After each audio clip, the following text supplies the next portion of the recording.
Hello guys, कैसे हैं आप लोग। मैं आपका भाई शिवम और आप देख रहे हैं मिस्टर शिवम फिल्म। तो गाइस वो आईआरएफ से बहुत बड़ी अपडेट्स आई है और ये अपडेट बहुत बैड है। क्या है ये अपडेट, चलिए आपको बताते हैं। इससे पहले चैनल को लाइक एंड सब्सक्राइब जरूर से कर लीजिए। चलिए आपको अपडेट बताते हैं। जो जैसे आपको पता है कि वॉर 2 फ्लॉप हो चुकी है एंड वॉर 2 तो फ्लॉप हो गई, बट इसके बाद बहुतों को झटका लगा है। उसके एक्टर्स को, प्रोडक्शन हाउस को एंड सबको भाई लगा है। ठीक है, अगर हम एक्टर्स की बात करें, भाई Hrithik Roshan and Juni and दोनों के करियर के ऊपर ये मूवी ने इफेक्ट किया है। अब जैसे कि पता ही आपको, ऋतिक रोशन की कोई भी मूवी अभी के टाइम में तो भाई ब्लॉकबस्टर का सुपर हिट भी नहीं हो पा रही। रिसेंटली उनकी जितनी भी 2 मूवीज आई थी like fighter and Vikram Vedha, ये दोनों ही मूवी बॉक्स ऑफिस पे बहुत गंदी पीटी। और अगर हम इसी तरह अपनी एनटीआर का देखें तो भाई उनकी लास्ट टाइम जो मूवी आई थी देवारा, वो भी कुछ खास बॉक्स ऑफिस कलेक्शन नहीं कर पाई। तो भाई इन दोनों ने लास्ट टाइम कुछ खास मूवीज दी नहीं है, बट अब इन दोनों से इतनी एक्सपेक्टेशन थी हमें वॉर 2 में कि भाई 2 बड़े एक्टर्स एक मूवी में हमें देखने को मिलने वाले, यानी तवाई। भाई सोचा तो 1500 करोड़ तो ये मूवी आराम से कर लेगी, भाई 500 करोड़ भी नहीं कर पा रही है, जो कि बहुत घटिया बात है। ठीक है,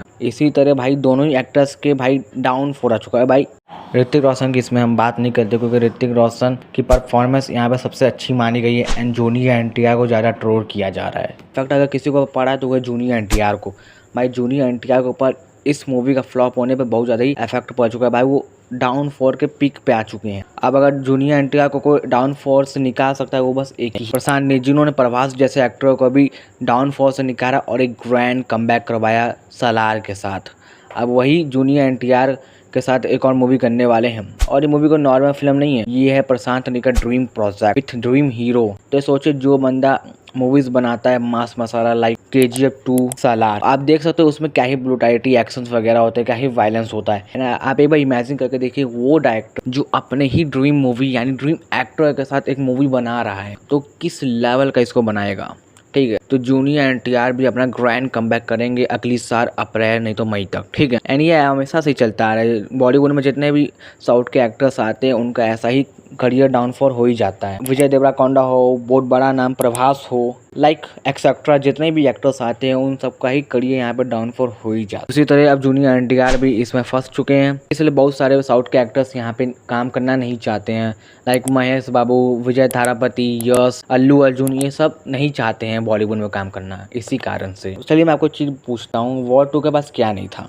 2 बड़े एक्टर्स थे बड़ी इंडस्ट्री से। हिंदी मार्केट से ऋतिक रोशन थे, तेलुगु इंडस्ट्री से जूनियर एनटीआर थे। 400 करोड़ इसका बजट था। बेस्ट डायरेक्टर जिन्होंने ब्रह्मास्त्र जैसी मूवी डायरेक्ट की यानी अयान मुखर्जी था। एक बेस्ट प्रोडक्शन हाउस था YRF। ये सब होने के बावजूद भी इस मूवी को 500 करोड़ बॉक्स ऑफिस कलेक्शन के लिए भी बहुत हाथ पैर मारने पड़ रहे हैं, जो कि एक्सपेक्टेशन थी कि भाई 2025 की सबसे ज़्यादा कमाई करने वाली मूवी बनेगी, जो कि भाई मुझे तो लगा कि 2025 सबसे ज़्यादा वर्स्ट मूवी यही होगी। एंड YRF की सबसे ज़्यादा वर्स्ट मूवी अगर कोई है वो है वॉर 2। भाई ये अपने एक्सपेक्टेशन पर तो उतरी ही नहीं। भाई जितने भी लोग वॉर 2 देख के आ रहे बस उनका एक ही बात कहना है, उनका सिर्फ एक ही रिएक्शन,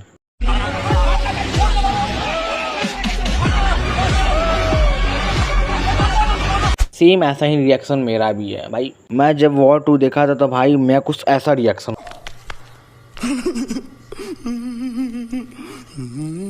गाली नहीं दे सकता। नहीं, गाली नहीं देना। अब फैमिली देखती है, वरना मैं ऐसे गाली दूं, ऐसे गाली दूं ना, जिंदगी भर याद रखें ये बड़े हो चुका था। भाई मैं क्या ही बवासीर देखा हूँ। भाई देखो, जूनियर एनटीआर एंड ऋतिक रोशन की इसमें गलती नहीं है। भाई एक तो डायरेक्शन अच्छा नहीं है, VFX CGI अच्छे नहीं, और स्टोरी लाइन तो वाहियात, भाई घटिया स्टोरी लाइन, कुछ भी खास नहीं था इसमें। एंड भाई जो ही हमें स्टार्टिंग से जो आदमी विलन दिखाया जाता है वही लास्ट में जाकर फ्रेंड बन जाता है, कोई सेंस नहीं है इस स्टोरी में। ठीक है, अब इसके बाद जानते हैं कि YRF को कितना लॉस हो सकता है। देखो YRF को भी झटका होगा, उसका भी डाउनफॉल आ ही सकता है क्योंकि YRF की कॉस्टलीस्ट फिल्म है इसका बजट। एंड अभी उसकी रिसेंटली एक और मूवी आई थी सैयारा, जैसे 500 करोड़ प्लस का बॉक्स ऑफिस कलेक्शन किया। जितने भी आने वाले टाइम में YRF के जितने भी प्रोजेक्ट हैं लाइक अल्फा, पठान 2, टाइगर 4, टाइगर वर्सेस पठान, वॉर 3, ये सब मूवीज़ आने वाली हैं। इन सब मूवी से इफेक्ट पड़ेगा ही पड़ेगा।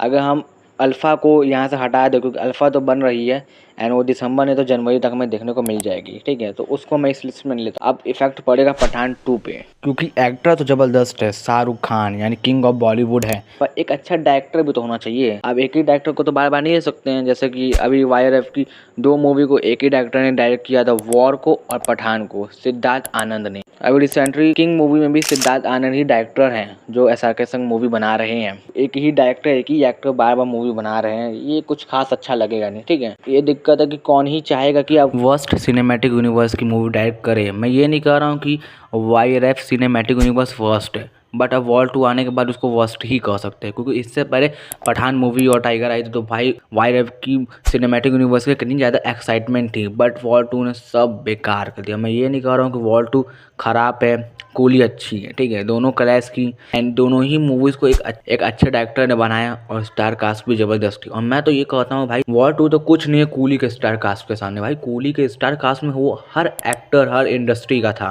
ठीक है भाई। इतना अच्छा director Lokesh Kanagara and war 2 में भी अयान मुखर्जी, इतने अच्छे डायरेक्टर्स होने पे भी। हाँ मगर मैं ये कह सकता हूँ कि जो वॉर 2 की स्टोरी से 10x अच्छा कूली की स्टोरी है, ठीक है भाई। मतलब एक टाइम तो तुम कूली को देख सकते हो, बट वॉर 2 की स्टोरी बहुत ही वियर्ड है। ठीक है कूली कुछ खास नहीं है, बट ठीक है देखने लायक वो मूवी है, बट भाई वॉर 2 तो भाई कुछ मैं क्या ही बोलूँ उसके बारे में, ठीक है भाई। दोनों ही बहुत अच्छी मूवीज़ थी एंड तो क्लैश भी हो गया और उसके बाद कुछ खास मूवी निकली भी नहीं। और बेस्ट डायरेक्टर भी थे लोकेश कंगराज, जिन्होंने भाई कैथी विक्रम जैसी मूवी दी थी, उनसे ये उम्मीद भी नहीं थी। दोनों ही मूवी क्लैश हुई एंड दोनों ही एक दूसरे का मुंह दिखाने के लायक नहीं बचे। दोनों ही मूवी मेकर्स का सिर्फ एक ही रिएक्शन होगा।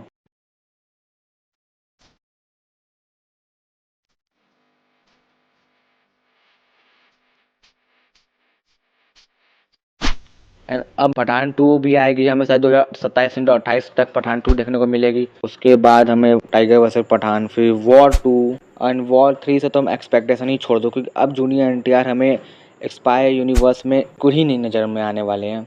मैं सच बता रहा हूँ भाई, कोई एक्टर क्यों ही चाहेगा बार बार अपना डाउनफॉल करवाना, एंड इतना बड़ा उनको डाउनफॉल हुआ है इस मूवी से, इतना हो रहे हैं वो, तो कोई बार बार क्यों ही करेगा इस चीज़।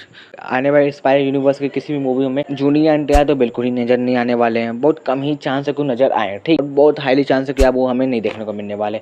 एंड वॉर 3 आएगी भी तो फिर उसका स्टोरी प्लॉट सब डिफरेंट होगा। वहाँ से जो जूनियर NTR का कैरेक्टर है विक्रम, उसको हटाया जाएगा, न्यू स्टोरी कुछ न्यू स्टोरी बनाया जाएगा। एक मूवी का फ्लॉप होने से ये सब इफेक्ट सब पे हो रहा है। आप अपनी राय कमेंट करके जरूर बता सकते हैं एंड कमेंट में जरूर बताएं कि आप YRF की कौन सी मूवी का सबसे ज़्यादा इंतजार कर रहे हैं। मैं बताऊं पर्सनली तो भाई मैं टाइगर वर्सेस पठान के बेसब्री से इंतजार कर रहा हूँ। आप अपनी राय कमेंट करके जरूर बता सकते हैं। चैनल को अभी तक लाइक एंड सब्सक्राइब नहीं किया तो जाकर जरूर कर लीजिए एंड ये वाली वीडियो देखना मत भूलिएगा, इसका लिंक डिस्क्रिप्शन में है तो जाकर जरूर वॉच कर लीजिएगा।